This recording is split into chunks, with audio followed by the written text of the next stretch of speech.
स्वागत है आपका अपने YouTube चैनल साइंस स्टडी पर। मैं हूं कुमार सर और आज आपके लिए लेके आया हूं इलेक्ट्रोस्टैटिक्स पोटेंशियल एंड कैपेसिटर का लेक्चर नंबर 6, या फिर आप इसको इलेक्ट्रोस्टैटिक्स पोटेंशियल एंड कैपेसिटर कह सकते हैं या इलेक्ट्रिक पोटेंशियल एंड कैपेसिटर कह सकते हैं, दोनों ही सही है। तो इसका लेक्चर नंबर 6, इससे पहले हम लोग लेक्चर नंबर 5 बना चुके हैं, 5 लेक्चर तक आ चुकी है, वो आप लोग देख सकते हैं, जिसका जो है सारा वीडियो आपके यूट्यूब पर मौजूद है।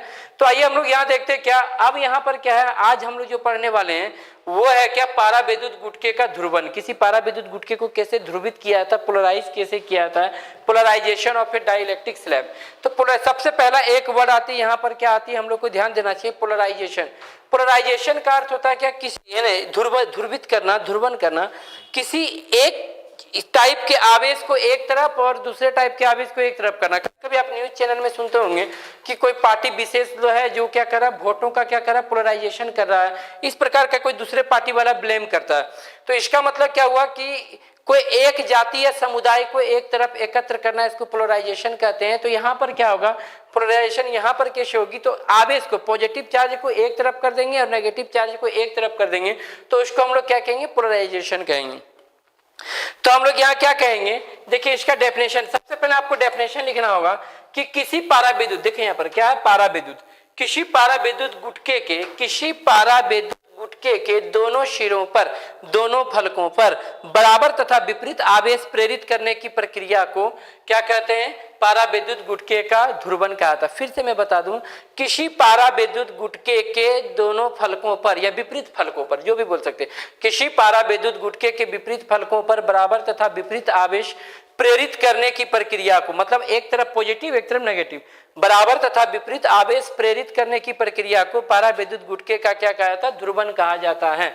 मैंने क्या बोला, the method of inducing equal and opposite charges on opposite face of a dielectric slab are known as polarization of dielectric slab. फिर से मैं क्या बोला, the method of inducing equal and opposite charges on opposite faces of a dielectric slab are known as polarization of dielectric slab. ये देखो figure बना लेंगे। तो अब ये फिगर बनाने के बाद हम लोग यहाँ पर क्या, इस प्लेट का नाम हमने दे दिया ए और इस प्लेट का नाम हमने क्या दे दिया, बी दे दिया। देखेंगे एक प्लेट का नाम मैंने ए दे दिया, एक प्लेट का नाम बी। तो अब इतना देख के हम लोग क्या लिख सकते हैं, मान लिया कि दो समांतर प्लेट चालक है। यहाँ पर देखिएगा, मान लिया कि दो समांतर प्लेट चालक है जिसका आवेश कर्म था, जिसमें आवेश पॉजिटिव और नेगेटिव, जिसका आवेश पॉजिटिव और नेगेटिव है, जिसमें आवेश की मात्रा पॉजिटिव और नेगेटिव है, और इसका पृष्ठीय आवेश घनत्व, इसकी सरफेस चार्ज डेंसिटी क्या है, इसको प्लस सिग्मा मान लेते हैं, और इसमें क्या है, माइनस सिग्मा मान लेते हैं। तो अब इस फिगर को देख के हम लोग क्या लिख सकते हैं, let us consider a parallel plate conductor. देखो एक पैरेलल प्लेट कंडक्टर है A and be with positive charge and negative charge. Late plus sigma, जैसा ध्यान दीजिएगा, late plus sigma and minus sigma, एक प्लस सिग्मा और एक minus sigma, late plus sigma and minus sigma with the surface charge density of the plate. Electric field create होगा और वो electric field का डायरेक्शन किधर होगा, फ्रॉम पॉजिटिव टू नेगेटिव होगा। तो जाहिर सी बात है कि इलेक्ट्रिक फील्ड यहाँ पर क्रिएट हुआ और उस इलेक्ट्रिक फील्ड का डायरेक्शन होगा पॉजिटिव टू नेगेटिव। तो अब देखें यहाँ पर क्या होती है, इसलिए हम लोग यहाँ पर लिख सकते हैं, इसलिए E naught equal to sigma by epsilon naught, इसको इक्वेशन हम लोग कंसीडर कर ही सकते हैं। क्योंकि अब हमको क्या करनी, डाइलेक्ट्रिक स्लैब को क्या करनी, पोलराइज करनी है। तो इस डाइलेक्ट्रिक स्लैब को पोलराइज करने के लिए हम लोग डाइलेक्ट्रिक स्लैब लेते हैं। इतना भाषा लिखने के बाद तो अब हम लोग यहाँ पर क्या करेंगे, अब इन दोनों, अब देखिए यहाँ इसके नीचे लिखेंगे, अब इन दोनों प्लेटों के बीच एक डाइलेक्ट्रिक स्लैब को डाला जाता है। देखो एक डाइलेक्ट्रिक स्लैब को मैंने क्या किया, डाल दिया। अब इन दोनों प्लेटों के बीच एक डाइलेक्ट्रिक स्लैब को डाला जाता है। Now A dielectric slab introduce between the plate. अब जैसे प्लेट के बीच डालें, तो हमने आपको एक बात बताया था कि कोई भी डाइलेक्ट्रिक होता है वो क्या होता है, मॉलिक्यूल से मिलकर बना होता है। जाहिर सी बात है ये भी मॉलिक्यूल से मिलकर बना होगा, ये भी मॉलिक्यूल से मिलकर बना होगा, छोटे छोटे मॉलिक्यूल से मिलकर ये भी बना होगा। तो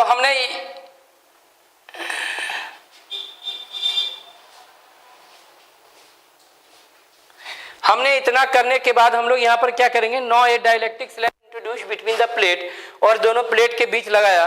जैसे ही डाइलेक्ट्रिक स्लैब को इस प्लेट के अंदर डाला तो ये पॉजिटिव चार्ज है, तो ये क्या, और ये नेगेटिव चार्ज है। इस पॉजिटिव और नेगेटिव चार्ज के कारण ये मॉलिक्यूल अपने आप को क्या करेंगे, अरेंज कर लेंगे।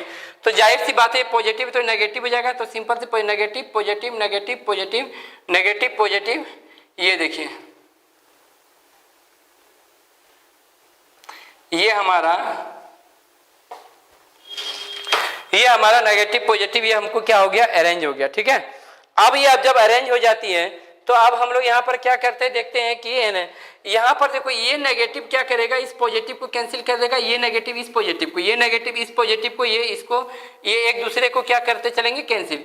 तो ये जो डॉटेड लाइन के अंदर जो है, देखिए ये डॉटेड लाइन के अंदर जितने भी चार्ज हैं वो अपने आप को एक दूसरे को क्या कर लेंगे, कैंसिल कर देंगे। देखिए ये डॉटेड लाइन के अंदर जो चार्ज है वो आपस में क्या करते हैं, नो है ना, the charge under the dotted line cancel each other. क्या लिखेंगे, रेखांकित है ना, या डॉटेड लाइन के अंदर जितने भी आवेश हैं वो नेगेटिव पॉजिटिव आपस में एक दूसरे को क्या कर लेते हैं, कैंसिल कर लेता है। अब देखिए हमारे पास प्लेट में क्या बचा, प्लेट में इस सिरे पर देखिए केवल पॉजिटिव बच जाएगी और इस सिरे पर देखिएगा आप केवल नेगेटिव बच जाएगी। जाहिर सी बात है एक तरफ पॉजिटिव बच गई, दूसरी तरफ क्या हो गई, नेगेटिव हो गई। तो अब यहाँ पर मैं थोड़ा सा इसको नीचे कर लिख देता हूँ ताकि हमको वहाँ लिखने में दिक्कत नहीं हो। तो हम यहाँ पर ये जो लिखे थे पहले हम E naught equal to sigma by epsilon naught. अब यहाँ पर देखिए क्या होती है, एक तरफ नेगेटिव आ गई दूसरी तरफ पॉजिटिव आ गई, जिसके कारण अब ये खुद का ये प्लेट जो है अपना खुद का इलेक्ट्रिक फील्ड क्रिएट करेगा और इलेक्ट्रिक फील्ड की डायरेक्शन किधर होगी, फ्रॉम पॉजिटिव टू नेगेटिव होगी। तो सिंपल सी बात है कि इसका अपना खुद का इलेक्ट्रिक फील्ड होगा और वो इलेक्ट्रिक फील्ड की डायरेक्शन क्या होगा, इस डायरेक्शन होगी, पॉजिटिव टू नेगेटिव। इस ये पोलराइज इलेक्ट्रिक फील्ड होगा, इसका नाम क्या दें, ईपी। और अब इसका जो है प्लेट का, इस प्लेट का जो सरफेस चार्ज डेंसिटी होगा तो यहाँ दे सकते हैं प्लस सिग्मा पी और यहाँ पर दे सकते हैं माइनस सिग्मा पी, क्योंकि प्लेट पोलराइज हो गया, एक तरफ पॉजिटिव चार्ज जमा हो गया, एक तरफ नेगेटिव चार्ज जमा हो गया, इलेक्ट्रिक फील्ड बना पॉजिटिव टू नेगेटिव। तो जाहिर सी बात है इसके लिए हम लोग क्या लिखेंगे, इलेक्ट्रिक फील्ड के लिए, जैसे ध्यान दीजिएगा, इस इलेक्ट्रिक फील्ड के लिए हम लोग लिखेंगे ईपी बराबर इक्वल टू हम लोग लिखेंगे सिग्मा पी, क्योंकि इसकी surface charge density plus sigma P. देखिए हम सिग्मा पी अपॉन क्या लिखेंगे यहाँ पर बच्चा, एप्सिलॉन नॉट लिखेंगे। This is the equation 1। Equation 2 हमने इसको कंसीडर किया। अब देखिए हम पूछे कि नेट इलेक्ट्रिक फील्ड कितना बना, क्योंकि देखो इस इलेक्ट्रिक फील्ड की डायरेक्शन इधर है और इस इलेक्ट्रिक फील्ड की डायरेक्शन इधर है। अगर हम इसको पॉजिटिव कंसीडर करेंगे ये नेगेटिव होगा, क्योंकि इस इलेक्ट्रिक फील्ड की वैल्यू अधिक होगी, क्योंकि ये दो प्लेट के बीच में था और इस इलेक्ट्रिक फील्ड की वैल्यू कम होगी। तो नेट इलेक्ट्रिक फील्ड हमारे पास क्या बचता है, तो हम लोग यहाँ पर लिखेंगे नेट इलेक्ट्रिक, आप इसको नेट इलेक्ट्रिक फील्ड कहिए या फिर रिड्यूस इलेक्ट्रिक फील्ड कह सकते हैं, दोनों में से दोनों कह सकते हैं, नेट इलेक्ट्रिक फील्ड कहिए या फिर रिड्यूस इलेक्ट्रिक फील्ड कहिए। तो नेट इलेक्ट्रिक फील्ड ई बराबर हमारा क्या बचा, ई नॉट माइनस क्या बचा, ई पी। 9 बच्चे अब हम लोग करते हैं क्या, सबकी वैल्यू पुट करते हैं, ई नॉट की वैल्यू पुट करते हैं। तो ई नॉट की value sigma upon epsilon not होता है माइनस ई पी, तो सिग्मा पी अपॉन क्या होता है, एप्सिलॉन नॉट हो गया।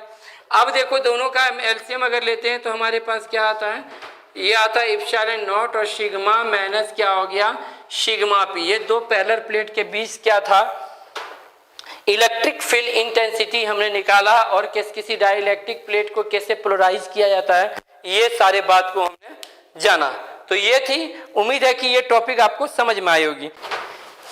तो आइए बच्चों अब हम लोग शुरुआत करते हैं पाराविद्युतांक डाइलेक्ट्रिक कांस्टेंट।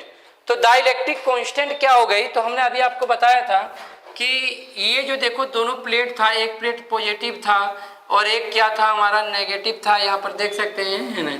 तो अब यहाँ पर जैसे डाइलेक्ट्रिक स्लैब डाले तो डाइलेक्ट्रिक स्लैब डालने के बाद ये हमारी पॉजिटिव हो जाती है, ये आपकी पॉजिटिव हो गया, ये आपकी क्या होगी, नेगेटिव होगी। पहले जब ये पॉजिटिव नेगेटिव था तो इनिशियल इलेक्ट्रिक फील्ड क्या था, E0। अब इसके अंदर रिड्यूस इलेक्ट्रिक फील्ड क्या बना, E बना। तो डाइलेक्ट्रिक कांस्टेंट किसको कहेंगे, तो डाइलेक्ट्रिक कांस्टेंट को हम लोग K से डिनोट करेंगे। K बराबर क्या होगा, E0 अपॉन E। तो अब देखो यहाँ पर हम लोग क्या बोलेंगे, तो देखो बच्चों अब यहाँ पर क्या हो गया, अब इसके बाद हम लोग क्या देखेंगे है ना, कि आरोपित ये ई नॉट क्या है, आरोपित विद्युत क्षेत्र, और ये क्या है, इसके अंदर प्लेटों के बीच विद्युत क्षेत्र। देखिए तो आरोपित विद्युत क्षेत्र तथा प्लेटों के बीच विद्युत क्षेत्र के अनुपात को हम लोग क्या कहेंगे, पारा विद्युतांक कहेंगे। और पारा विद्युतांक को हम लोग किससे डिनोट करेंगे, के से डिनोट करेंगे। क्या मैंने बताया कि आरोपित विद्युत क्षेत्र तथा प्लेटों के बीच के विद्युत क्षेत्र के अनुपात को क्या कहेंगे, पारा विद्युतांक कहेंगे। और पारा विद्युतांक को क्या चीज से डिनोट करते हैं, के से। दोनों का कोई यूनिट नहीं होगा क्योंकि एक डाइलेक्ट्रिक कांस्टेंट है, ये भी इलेक्ट्रिक फील्ड है, ये भी इलेक्ट्रिक फील्ड कट जाएगी। इंग्लिश में इसकी डेफिनेशन क्या होगी, तो इंग्लिश में इसकी डेफिनेशन होगी the ratio of induce electric field to the reduce. देखिए ऊपर में इंड्यूस इलेक्ट्रिक फील्ड, ये जो ई नॉट है ये इंड्यूस इलेक्ट्रिक फील्ड है, और नीचे में जो है ई जो है रिड्यूस इलेक्ट्रिक फील्ड, घटा हुआ, रिड्यूस कर जाता है। तो the ratio of induce electric field to the reduce electric field are known as dielectric constant and it is denoted by the symbol K, उसको के से डिनोट करते हैं हम लोग। अब देखिए क्या होता है, इसका कोई यूनिट नहीं होगी, आप लोग जानते हैं, कोई टाइम नहीं होगी, है ना, डायमेंशनल फार्मूला इसका कुछ भी नहीं होगा। तो अब देखिए के का मान जो होता है ना वो हमेशा क्या होता है, 1 से बड़ा होगा। आप पूछेंगे सर वाई, हमेशा 1 से बड़ा कैसे हो सकती है, क्योंकि जो ई नॉट है, ये जो ये बाहर वाला इलेक्ट्रिक फील्ड है वो बड़ा होता है और ये भीतर वाला जो इलेक्ट्रिक फील्ड है वो छोटा होता है। इसलिए के का मान क्यों बड़ा होता है, क्योंकि जो ई नॉट है, ये ई जीरो जो है वो हमेशा बड़ा होगा, किससे बड़ा होगा, ई से बड़ा होगा, क्योंकि ई जीरो का मान बड़ा हो जाएगा ई से, जिसके कारण क्या होता है, के का मान हमेशा क्या होगा, के इज ऑलवेज ग्रेटर देन 1, के का मान हमेशा 1 से क्या होगी, बड़ा होगी। चलो बच्चों अब हम लोग क्या होते हैं, ध्रुवन सदिश के बारे में जानेंगे, और हम लोग इसको क्या कहेंगे, पोलराइजेशन वेक्टर कहेंगे। पोलराइजेशन वेक्टर हम लोग किससे इंडिकेट करेंगे बच्चों, पी से इंडिकेट करेंगे।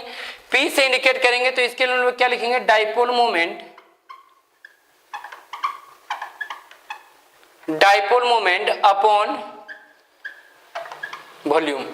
तो चलो बच्चों इसको अभी अंग्रेजी में इसको डिफाइन करते हैं, तो क्या बोलूंगा, the dipole moment per unit volume of a dielectric, the dipole moment per unit volume of a dielectric are known as polarization vector, it is denoted by symbol P. मैंने क्या बोला, the dipole moment per unit volume of a dielectric are known as polarization vector and it is denoted by symbol P. क्या बोला कि किसी पारा विद्युत के इकाई आयतन में उपस्थित द्विध्रुव आघूर्ण को, किसी पारा विद्युत के इकाई आयतन में उपस्थित द्विध्रुव आघूर्ण को हम लोग क्या कहते हैं, ध्रुवन सदिश कहते हैं, इसको पी से डिनोट करते हैं। तो देखो बच्चों अब हम लोग यहाँ पर क्या करेंगे, ये देखो पी हो गई। अब हम लोग क्या करेंगे, अगर सपोज करो कि वो जो डाइलेक्ट्रिक स्लैब है उसमें total number of molecule, total number of molecule मान लेते हैं n है, total number of molecule n है, और हमको चाहिए यूनिट वॉल्यूम का मोलिक्यूल चाहिए। तो यूनिट वॉल्यूम में क्या होगा, तो हम लोग यहाँ पर क्या करेंगे, इसको v से डिवाइड करेंगे, और इलेक्ट्रिक डाइपोल मोमेंट को हम लोग किससे करते हैं, तो ये वाली p से थोड़ा छोटी ये वाला लिखेंगे, ये हो गया है ना। तो ये अब n बाई v को हम लोग मान लेते हैं n। तो अब देखिए यहाँ पर क्या हो गया, हमारे पास p बराबर n अपॉन v, तो ये क्या हो गया, नंबर ऑफ मोलिक्यूल। देखिए ये n क्या हो गई, ये हो गई नंबर ऑफ मोलिक्यूल पर यूनिट वॉल्यूम, और इसको हम लोग किससे डिनोट करेंगे, p से डिनोट करेंगे। तो यहाँ पर क्या हो जाएगा, वेयर n बराबर नंबर ऑफ मोलिक्यूल पर यूनिट वॉल्यूम। मैंने क्या बोला, इकाई आयतन में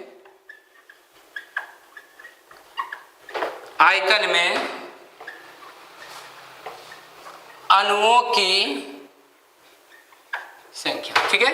इकाई आयतन में इसको हम लोग बोल सकते हैं नंबर ऑफ मोलिक्यूल पर यूनिट वॉल्यूम बोल सकते हैं। तो एक बार इसको कहते हैं पोलराइजेशन वेक्टर कहते हैं। हम लोग फिर से पोलराइजेशन वेक्टर के बारे में जान लें कि पोलराइजेशन वेक्टर क्या होती है। तो हम लोग क्या बोलेंगे कि इकाई, किसी पारा विद्युत के इकाई आयतन में उपस्थित द्विध्रुव आघूर्ण को क्या कहते हैं, ध्रुवन सदिश कहते हैं। इसको पी से डिनोट किया जाता है। मैं क्या बोला, the electric dipole moment per unit volume of dielectrics are known as polarization vector, it is denoted by symbol P. तो अब ये आपने देख लिया, इकाई आयतन में एन क्या था, इकाई आयतन में क्या था, अणुओं की संख्या थी। अब आते हैं हम लोग ये पी का जो है ऐसा यूनिट निकालते हैं, पोलराइजेशन वेक्टर का ऐसा यूनिट क्या होगी। तो हम लोग ये जानने की कोशिश करते हैं। तो मैं इससे एक काम करता हूँ, ऊपर मैं इसको मिटा देता हूँ और ये देखते हैं क्या पोलराइजेशन वेक्टर के बारे में। इसका ऐसा यूनिट लेते हैं, ऐसा यूनिट ऑफ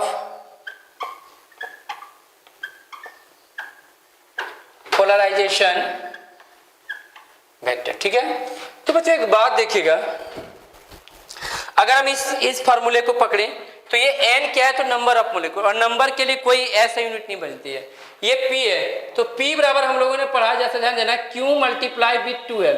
तो q का जो ऐसा यूनिट होगी, q का ऐसा यूनिट कूलम, और 2l का मतलब हो गया मीटर। अब नीचे की ओर हम लोग अगर ध्यान देते तो वॉल्यूम है, वॉल्यूम का ऐसा यूनिट क्या होगी, मीटर क्यों, क्योंकि एल बी एच तीनों होती है। तो इट मीन्स यहाँ पर हम लोग क्या दे दिए, मीटर क्यों दे दिए, ये यहाँ से कटेगी तो क्या बचेगी हमारे पास, क्या बचेगी, मीटर स्क्वायर होगी, बराबर ये ऊपर चला गया तो सेंटी पर मीटर है ना, ये कूलम पर मीटर स्क्वायर हो गई। अब आते हैं इसकी डाइम फार्मूला, अगर हम लोग देखें तो विमीय सूत्र देखें तो क्या बनेगी, तो पोलराइजेशन वेक्टर की हम लोग विमीय सूत्र देखते हैं तो क्या होती है,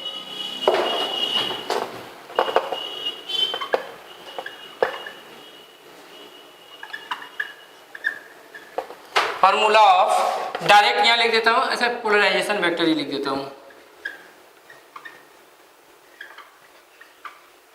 पोलराइजेशन वेक्टर। ठीक है, चलिए आते थोड़ी सी, यहाँ पर देखो ये क्या है, कूलम है, कूलम मतलब क्या होगी, चार्ज होगी, चार्ज का क्या होगा, AT होगा, और ये मीटर, मीटर का मतलब क्या हो, लेंथ हो गई, तो AT, L पर पावर क्या हो गया, माइनस क्या हो गया, 2 हो गया। अब हम इसको सजा सकते हैं, m पर पावर 0, L पर पावर -2, T पर पावर 1, A है ना, ये हो गई हमारी पूरी डाइम फार्मूला हो गई पोलराइजेशन वेक्टर की। तो ये उम्मीद है कि ये आपको पसंद आया होगा। अब हम लोग क्या मिलते हैं, अगले वीडियो में मिलते हैं।